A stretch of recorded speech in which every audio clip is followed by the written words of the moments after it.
Hello, everybody, and welcome to another NintendoFuse Game Chat, where today we're talking all about Iron Meat for the Nintendo Switch. Iron Meat is an action run and gun game in the sense of like Contra, very homage to Contra. It's coming out September 26th, 2024 from Screenwave Media, and Screenwave Media was kind enough to provide us review code, so thank you very much. So this has over 30 unlockable skins. There's multiplayer couch co-op. There's 9 different levels and increased difficulty as you go through the game. So we'll start with you, Greg. What do you think of Iron Meat? So this definitely pulled off those Contra vibes as soon as I ran off, because like you start off like in like a jungle foresty area, and then it's like almost like the very like a remake of the very first like Contra level. Well, not like a remake, but it has like a number of like homage things, like you can shoot down like the little ships things and provides you power ups, and then it even has like the modern like amenities where you can hold 2 different power ups too. And I thought that was really cool, and I didn't really quite realize that until like later in the game. So I kept picking up every power up I saw, and I was like, oh, I might have to just take those one out. And then as soon as you learn that, like, oh, the M is the machine gun one, then like, oh, you could probably dodge that one unless you recently died. And so then it's trying to not exactly get every power up, but then obviously you can learn to. All you have to do is like hit either L or R, and you can store a second power up. And then even when you die, it doesn't actually erase both of them. So then I thought that was really really cool, because then like you could still save like a really good weapon, and then you can still continuously die on the other weapon that you have selected, and then that one continuously gets reset. And that was really cool there. But definitely, it was a lot of Contra themed vibes and taking down different aliens, and they just kind of keep spawning on the screen. And there's still like the little machine turret things you can take out, and all sorts of different fun things to do there.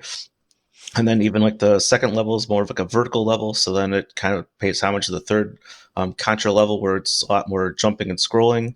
I was actually very thankful that like you don't just die if you hit the bottom; like the screen actually scrolls back down to follow you, almost like a Mario game. So that was actually really quite unexpected, and very happy to see you don't just easily lose life that quickly, and it's actually just have to get hit by a different alien. So or like a bullet from a projectile from one of the aliens. So that was really cool to see there as well. I like the really variety of power ups, and I like you can still further upgrade the power ups. So if you get like 2 spread guns, then like it made it like you got even more powerful like beams, and like then I was able to still like stretch even further than like the, just having like the one base of it. So um, definitely a very challenging aspect there. I was playing on the normal difficulty, and it was nice to see that there are 3 different options. Like there's an easy, normal, and hard, so you can really customize your experience the way that you want it. Um, and I really had a lot of fun with the game. It's essentially like you're playing through like the original Contra with a fresh coat of paint and some different levels. There's some light platforming challenges and stuff in the later levels, and those are really fun to tackle on too while you're just running and gunning through the different aliens and different machines. So um, I really enjoyed my time with it. I don't know what you thought, Steve. Yeah. Yeah, I'll agree. I think I mean, very, like you said, from the very beginning, Contra vibes for sure. Even things that I feel like were almost ripped right out of the game, just like changed ever so slightly. The weapon icons and things like that were like, oh yeah, yeah, I know what this is. I know I see what you're doing there.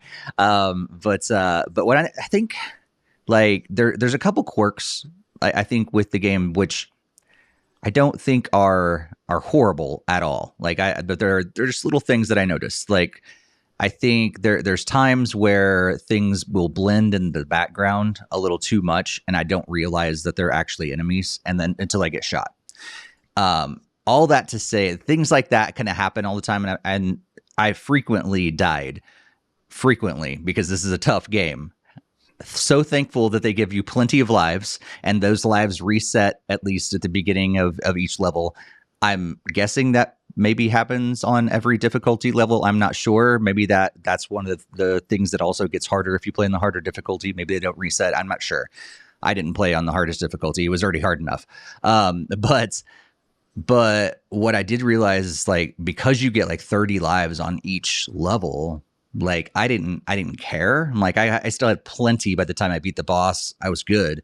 but it was frustrating, especially when you get like this weapon. You're like, I've upgraded. This is the one I want to hold on to, and I didn't switch over and save it, like Greg was talking. But I also found out later in the game. I was probably like level 2 or 3 before I figured that out, which is great. But then all of a sudden, an enemy from hidden somewhere in the corner or somewhere in the ground or whatever would shoot at you. I'm like, where did that even come from? I don't even know. So that happens frequently in this game. It may be a part of the plan, but maybe it's like the assets are just too similar to the background or whatever. And there are also a couple times where you're platforming. You're like, is this something I can jump onto or is it not? I'm not really sure. And so there's a couple times throughout the game where I noticed those kind of things, which are just little quirks. You live, you learn. I jumped off that thing. It wasn't a platform. Okay, don't do that again. Or, oh, there's an enemy over there. I got shot. Don't do that again. Look out for him. Stuff like that can happen and everything. But if I don't know if that's able to be changed or not, but those would make the game just ever so slightly better from my experience. But in general, it was a fun game. It's quirky. It's silly. The whole story, like these meat monsters are coming after you, and it's ridiculous, and they're taking over cars and trucks and all this stuff, and it's just silly. But it was fun, and yeah, in general, I had a fun time with a little quirks. Yeah, I echo that. I had a blast playing this, and like you mentioned, Steve, I played on the easy, and I had the 30 lives, and they reset. So because they reset, it was like I didn't care if I died outside of the weapon loss. I was just playing to have fun. I wasn't playing for the frustration. I found the levels to be enjoyable. They were different enough. They weren't like recycled. And I thought the enemy creation or the enemy design was really great, especially some of the bosses, like the train where the meat's taking over the train. It's like a serpent and stuff like that. Like I thought that was cool. I loved what they did, the helicopter one and stuff like that. I thought the design was top notch. The enemy variety was good. You mentioned some things in the background that you weren't aware that they were enemies until they shot at you. I had that, and I also had some platforms as some of the levels where it's like the platform blends into the background, and I was like, wait, where do I go? Do I jump up there? Oh, I do jump up there. It was more like I had to take a leap of faith, and it just paid off. And I think having all those lives, it didn't matter if I died, whatever, I'll figure it out. Um, I thought that was all good though. Like again, it's quirk. It's a small quirk. It could be easily fixed too with maybe an outline or something to differentiate it. But I had a blast playing through this game. It did bring me back to being a kid playing the original Contra on the NES. It was just a lot of fun, and I sat through and I beat it in one sitting, and I didn't even realize I was at the end until I was at the end. I was like, wait, that was it? Like I was ready for another level because there are 9 levels in the game, and it's an interesting ending and interesting credits as it happens too, and it encourages you like, oh, go back and now play at a higher difficulty. I wish that the unlocks were more than just cosmetic.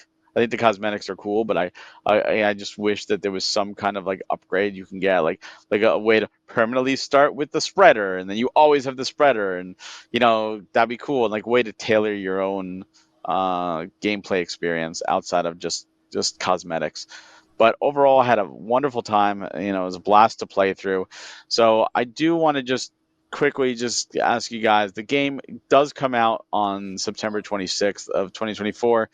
It is $19.99 right now. There's a 10% off sale that ends on October 10th, so it's $17.99, but normally it's $19.99. Greg, would you recommend it now, wait for a sale or a different sale, or pass entirely? I would say if you're really into like these action platformer type games like Contra that we've mentioned a lot in here, then this is an easy no-brainer and definite pickup. I am a fan of that game, so that's why it's a really easy to recommend there.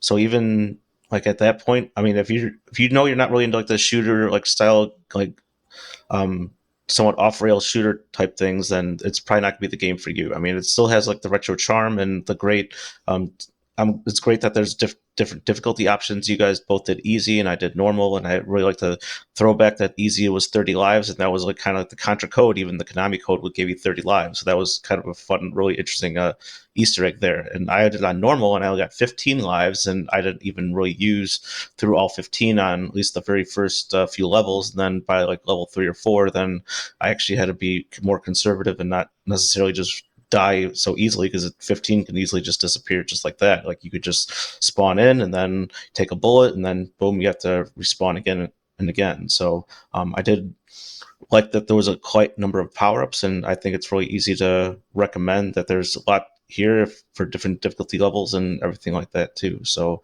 I would try to say, if you're interested in a Contra like game, this would be easily worth it. But if you're not really a fan of like somewhat higher difficulty games and those retro experiences, then it would probably be more of a pass for you in that regard. But I would easily recommend it for people that be potentially interested in this style of gameplay.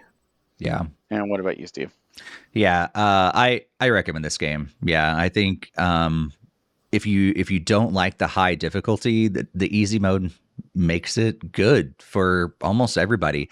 Like I said, I came far from using all those 30 lives in each of the levels, so it was more like maybe I think at the most maybe I used 20 on like some of the later levels, but for the most part it was like I'd lose 10, 11, somewhere in the middle lives, and it was in the middle stages, and it was okay. So I think if you're not so sure if you want this kind of difficulty, just drop it down to easy mode, and it's going to be a good experience for you, and you feel like you're actually accomplishing something and moving forward, and it'll be fun. And it is a short game. However, I think with the various difficulty levels, wanting to get better at the game, there's that replayability, and I think that brings enhancements to what you're getting for this game. Because if it was just easy mode, finish those levels in under an hour, it's a lot to bite off here in 2024 for a $20 game. But because of all those other extra things added to it, there's some replayability mode there, or replayability in the game, and I think that adds to the value. I'm going to agree. I think, especially as a Contra fan, I think at $20 you're getting a great experience that you can tailor with the different difficulties. We also all played it solo, but it does have the couch co-op. So if you have, a brother or sister that used to play Contra with, or a friend that used to play Contra with, or even children that you want to introduce them to a Contra-like experience, you can do the couch co-op and play, which I think is great. There's a lot of content in here for that value and a lot of fun. And like Steve said, I used about usually about 12, 13 lives in most levels. Some of the later ones I did go down. Usually it was the boss, and a lot of that stemmed from not having to worry because you had those lives, so you played a little more careless and reckless, and you weren't just meticulous to how you played, but with less lives. And you played differently.